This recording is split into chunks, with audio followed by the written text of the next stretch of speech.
ہمیشہ ہمیشہ کی آبادی کے اندر میں چلی جائے، اس فکر کے ساتھ 100% ایمان والے جینے والے تھے، اور اس کے لیے جس طاقت کی، جس جان کی، جس مال کی، جس وقت کی ضرورت تھی وہ خوشی خوشی پیش کرنے والے تھے۔ ایسا کام کا رخ اللہ نے حضور صلی اللہ علیہ وسلم کے زمانے میں قائم فرمایا۔ اللہ تعالیٰ نے امت پر مہربانی فرما کر اور انسانیت پر احسان فرما کر ہمارے زمانے میں محنت کا وہ رخ اللہ نے عطا فرمایا۔ آپ دیکھیں اتنا بڑا مجمع پورے ملک کے اور پورے عالم سے یہاں پر جو آیا ہوا ہے، صرف اللہ کے دین کے لیے آیا ہے، اور کوئی غرض نہیں ہے یہاں پر آنے کی، نہ کچھ لینا ہے نہ کسی کو کچھ دینا ہے، صرف دین کے لیے آئے ہیں۔ اور آنے والے امت کے مختلف طبقات سے متعلق ہے، جس میں جوان بھی ہے، بوڑھے بھی ہے، مالدار بھی ہے، غریب بھی ہے، بیمار بھی ہے، تندرست بھی ہے، شہری بھی ہے، دیہاتی بھی ہے، پڑھے لکھے بھی ہے، ان پڑھ بھی ہے۔ غرض یہ ہے کہ پوری امت اللہ کے دین کے لیے، دین کے کام پر مجتمع ہے، اور ایسا طاقتور کام اللہ نے عطا فرمایا کہ ایک آدمی صحیح محنت کو اپنا لے اور صحیح فکر اپنا لے اور اس پر اپنی دعا کی اور محنت کی طاقت لگا دے تو پورے گاؤں کو، پورے شہر کو، پورے ملک کو، پوری یونیورسٹی کو ایک بچہ صحیح رخ پر لانے کا ذریعہ بن جاوے۔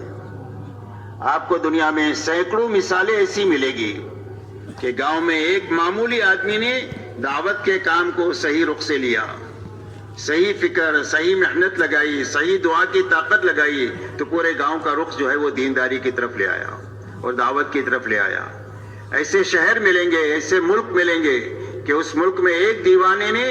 اللہ کے دین کے اوپر، اللہ پر اعتماد کر کے اپنی تمام تر توانائی کو لگانے کا فیصلہ کر دیا تو اللہ نے ایک آدمی کے ہاتھوں ملک کو کھڑا فرما دیا۔ اس لیے میرے دوستو، اللہ نے ایک بڑا کام ہمیں عطا فرمایا ہے، ہمیں اس کام کو اچھی طرح سمجھنا ہے اور اچھی طرح کرنا ہے، اور اچھی طرح کر رہے ہوئے اچھی طرح کرنے والے آدمی تیار کرنا ہے۔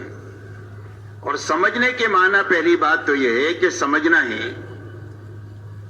کہ اس محنت کو اچھی طرح کرنے کے نتیجے میں اللہ تعالیٰ کام کی سمجھ ہمارے دلوں میں پیدا فرما دے، یعنی کام پر یقین پیدا فرما دے۔ مولانا الیاس صاحب رحمۃ اللہ علیہ ایک مرتبہ اپنے مجمع سے بات کر رہے تھے، بات پوری کرنے کے بعد یہ فرمایا، کیوں بات بھائی سمجھ میں آ گئی؟ تو مجمع نے کہا بات سمجھ میں آ گئی۔ تو مولانا نے یہ فرمایا بات سمجھ میں نہیں آئی ہے، سننے میں آئی ہے،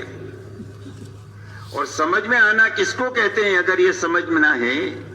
تو مسجد کے باہر چلے جاؤ اور وہاں جا کر کے دنیا داروں کو دیکھو جن کو اپنی اپنی دنیا سمجھ میں آئی ہوئی ہے۔ اسی لیے ہر آدمی اپنی دنیا کے کاموں میں پوری زندگی لگا ہوا ہے اور ہر حال میں لگا ہوا ہے، خوشی ہو، غمی ہو، بیماری ہو، تندرستی ہو، بارش ہو، سردی ہو، گرمی ہو، ہر حال میں اپنے کام میں لگا ہوا ہے اور پوری زندگی لگا ہوا ہے، اور اگر کوئی تعریف کرے تو بھی لگا ہوا ہے، کوئی برائی کرے تو بھی لگا ہوا ہے، اس لیے کہ ہر ایک کو وہ کام سمجھ میں آ گیا ہے، اپنا اپنا کام۔ اور سمجھ میں آنے کی بنیاد یہ ہے کہ ہر آدمی کا یقین یہ دل میں بنا ہوا ہے کہ میری زندگی میں جو ضرورتیں بھی پیش آئے گی، سوئی سے لے کر بچوں کی شادی تک، مکان خریدنے تک، گاڑی لینے تک، جو بھی ضرورتیں پیش آئے گی وہ ساری ضرورتوں کا انتظام میرے اس مشغلے سے ہوگا، یہ یقین اس کی استقامت کا ذریعہ ہے۔ اسی طرح میرے دوستو، اس محنت میں اچھی طرح لگنے کے نتیجے میں اور اچھی طرح کرنے کے نتیجے میں کام کرنے والے کا یقین یہ بنے کہ میری زندگی کے ہر چھوٹے بڑے مسائل اور میری دنیا اور آخرت کے ہر چھوٹے بڑے انفرادی اجتماعی مسائل اللہ اس محنت کے ذریعے سے حل فرما دیں گے۔ سیرت کی روشنی میں یہ بات ہم کو سمجھ میں آ جائے، اس لیے کہ یہ بات سمجھ میں اور یقین کے درجے میں بات آئے گی تو ہی زندگی بھر اس کام کو کرنا آسان ہوگا، ورنہ پکڑنا چھوڑنا ہوگا، کیا چھوڑ دیا، کیا چھوڑ دیا، کیا چھوڑ دیا۔ اس طرح پکڑنے چھوڑنے سے کام نہیں ہوتا ہے، بلکہ کام میں مستقل طور پر لگے رہنے کے نتیجے میں اور آگے بڑھتے رہنے کے نتیجے ہی سے کام ہوتا ہے. اسی لیے آپ کی محنت میں جو آئے صحابہ وہ کام میں لگے رہے اور اپنے آپ کو تقاضوں پر چلاتے رہے، یہاں تک کہ 23 سالہ دور نبوت میں ایک ایسا مجمع تیار ہو گیا کہ جس مجمع کو دیکھ کر اسلام کو سمجھا جا سکتا ہے اور اسلام کو اپنایا جا سکتا ہے. یہ حضور صلی اللہ علیہ وسلم نے فرمایا کہ میرے سارے صحابہ ستاروں کے مانند ہیں، جن کے پیچھے بھی تم چلو گے وہ تم کو اللہ تک اور جنت تک پہنچا دیں گے. تو اتنا بڑا کام ہوا وہ لگے رہنے کی وجہ سے ہوا. اس لیے میرے دوستو پورا مجمع یہ طے کریں کہ اس کام کو اچھی طرح سمجھنا ہے، کہ بھئی سمجھنا ہے اور اچھی طرح اس کو کرنا ہے، اور اچھی طرح کرتے ہوئے اچھی طرح کرنے والے آدمی تیار کر کے دنیا سے جانا ہے، تاکہ جیے تو اطمینان سے جیے اور مرے تو اطمینان سے مرے. ایک باپ اپنی اولاد کو اپنی زندگی میں کاروبار سنبھالتا ہوا دیکھ لیتا ہے، فیکٹری سنبھالتا ہوا دیکھ لیتا ہے تو اطمینان سے جی بھی لیتا ہے، اطمینان سے مر بھی جاتا ہے کہ کوئی بات نہیں، میرے جینے مرنے سے میرے کاروبار کو کوئی فرق نہیں پڑے گا، میرے بچوں نے سنبھال لیا ہے. اسی طرح ہماری ہر مسجد میں، ہمارے ہر محلے میں، ہمارے ہر گاؤں میں اور ہمارے ہر شہر میں اور ہمارے دنیا کے ہر ملک میں ایک معتد بھی مجمع دعوت اور تبلیغ کا ایسا ہونا چاہیے جو کام کو اچھی طرح سمجھا ہوا ہو، اچھی طرح کرنے والا ہو، اور ایسا اچھی طرح کرنے والا ہو کہ اس کے ہاتھوں نیا نیا مجمع کام میں آتا چلا جائے تاکہ ہم جیے تو اطمینان سے جیے اور مرے تو اطمینان کے ساتھ مرے کہ ہمارے جینے مرنے سے کوئی فرق نہیں پڑے گا. کام کے سنبھالنے والے گاؤں سے لے کر عالم میں کھڑے ہو گئے. کیوں بھائی اس طرح کریں گے انشاءاللہ. اللہ ہمارے سب کے لیے آسان فرمائے.